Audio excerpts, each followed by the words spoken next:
conversation number 2 here at the 9 p.m. on the Urban Debate. And from Jammu and Kashmir, we put the spotlight on politics in Karnataka. Now, if you remember, viewers, a night of mayhem that unfolded in Bengaluru on August 11, when we saw an angry mob resort to arson and violence. Now, since then, there has been an investigation that's been going on, and multiple links to Congress people has emerged during this investigation.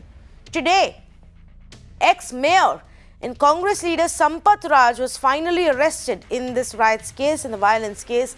Sampath Raj, one of the accused in the case, had been absconding for at least a month, ever since he was discharged from the hospital following his recovery from COVID. Soon after the arrest, political mudslinging has now begun because the Congress has very vocally and clearly come out and said that this is just vendetta, that no members of the Congress parties were actually involved, and the BJP is just trying to use this as a political tool.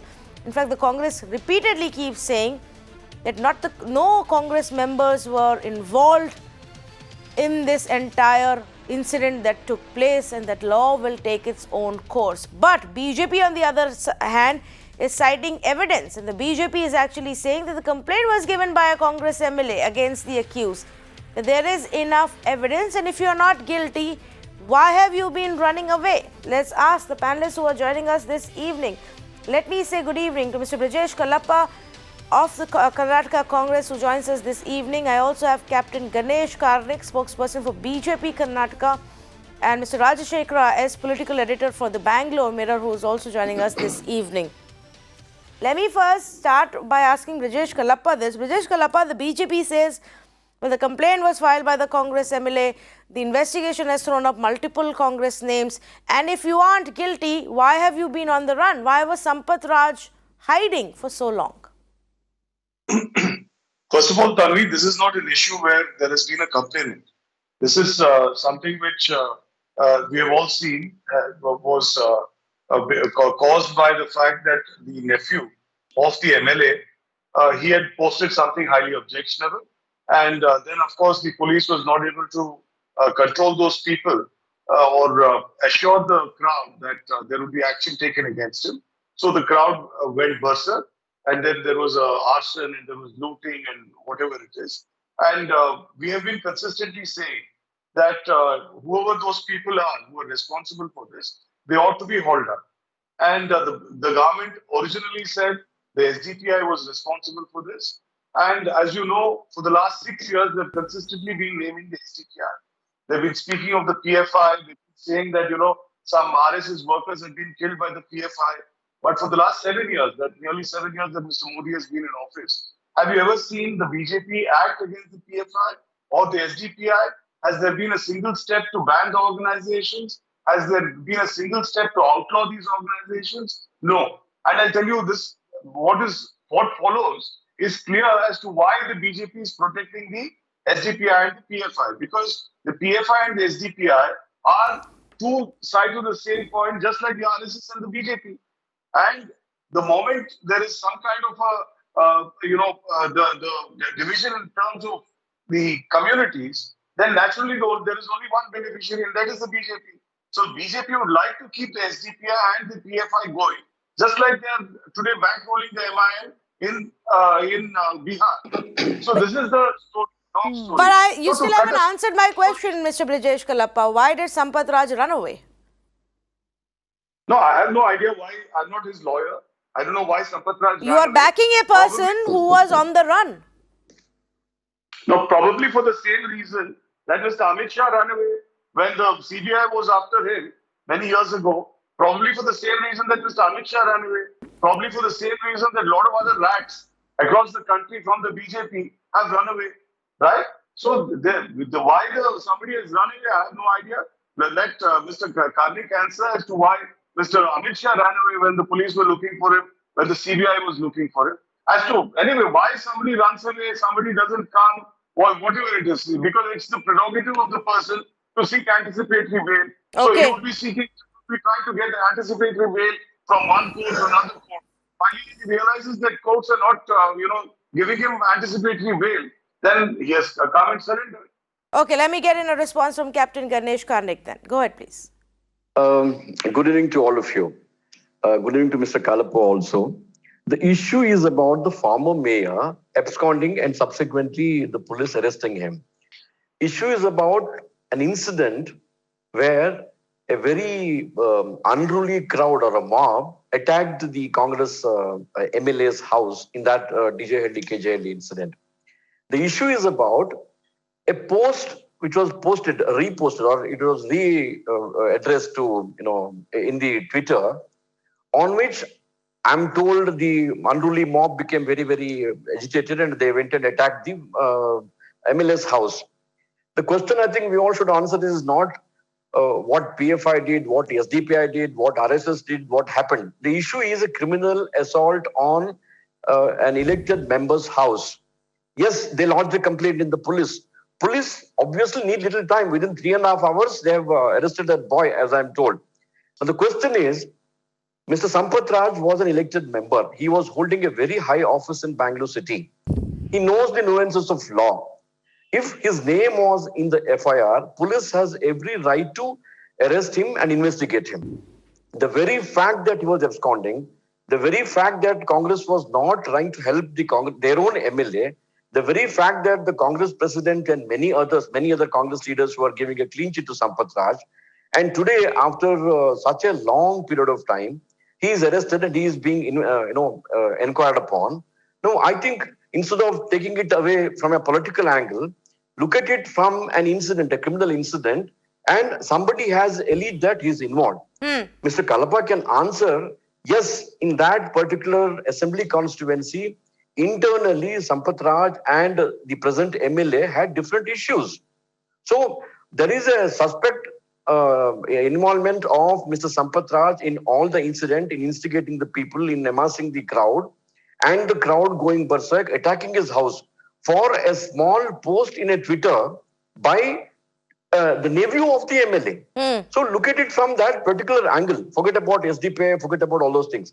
Subsequently, yes, it was a very well orchestrated, well designed, well planned kind of an attack, not only on his house, on the police station, on the vehicles parked along the road, on nearby habitat and shops and all kinds of things. Right. So how much of it was actually well planned, pre-planned, or how much of it on the ground at that point of time turned into an ugly mob where more and more people joined in and it got out of control remains to be seen and proven in the court of law. I just don't want to tell our viewers that Sampath Raj has actually been accused of instigating people to indulge in violence that actually led this mob going on a rampage. Now, that is the actual charge, that he was one of those people who instigated the mob. Now, largely the Congress's defense, even the defense of many from the SDPI has been that they were on ground while, yes, protesting, they weren't the ones instigating any kind of violence. But because they were present there, their names have been dragged in. So it brings me to the question, and the point that I'm trying to drive at, Mr. Rajasekhara, is that is there genuine, real investigation getting derailed because of politics and because, there is a game of one-upmanship unfolding here?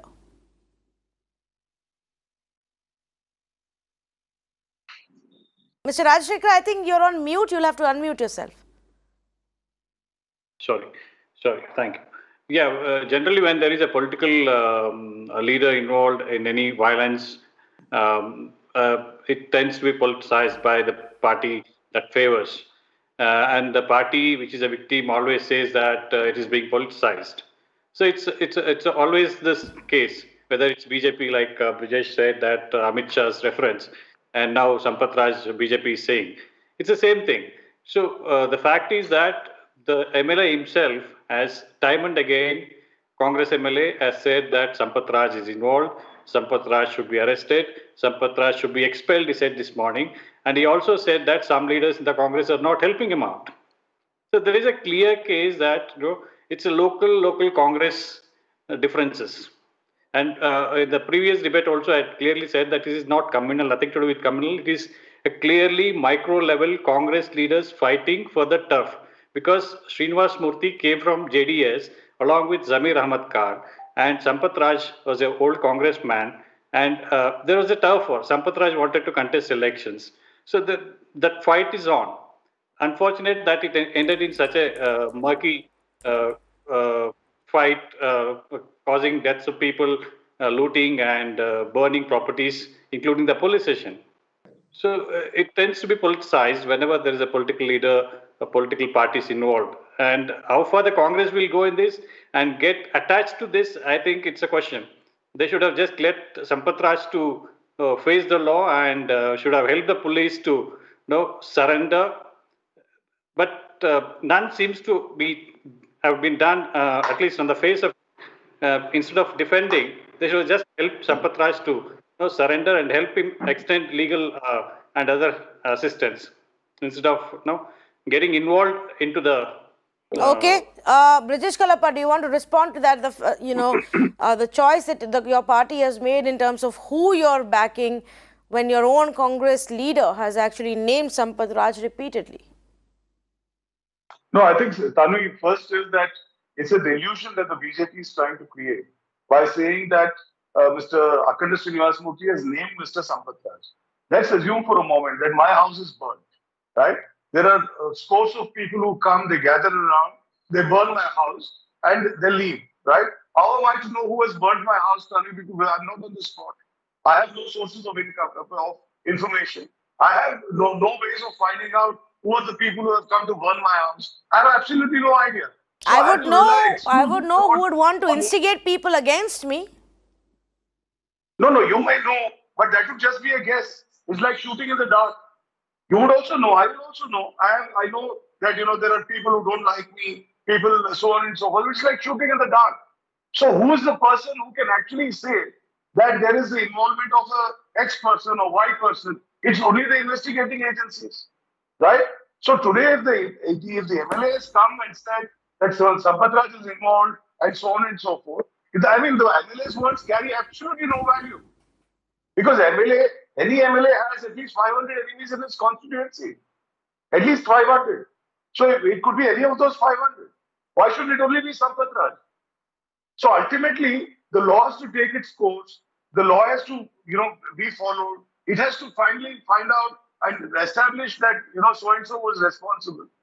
But prima facie, the view clearly is from the Congress party that the BJP is trying to protect the SDPI. They don't want the SDPI to take the flak for this violence. And they want to create a second person and say the next person is responsible and not the SDPI because they want to give a clean sheet to the SDPI.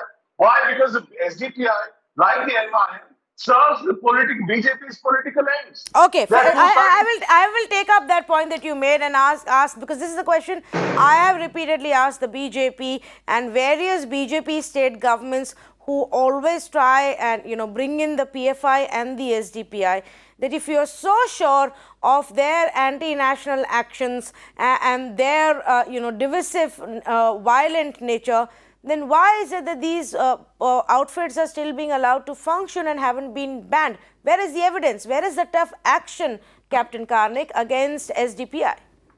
Well, SDPI and BJP, Mr. Kalappa is talking about, just about a couple of days ago in Bantwal, they have joined hands. Congress and SDPI have joined hands and they formed the government there, local government.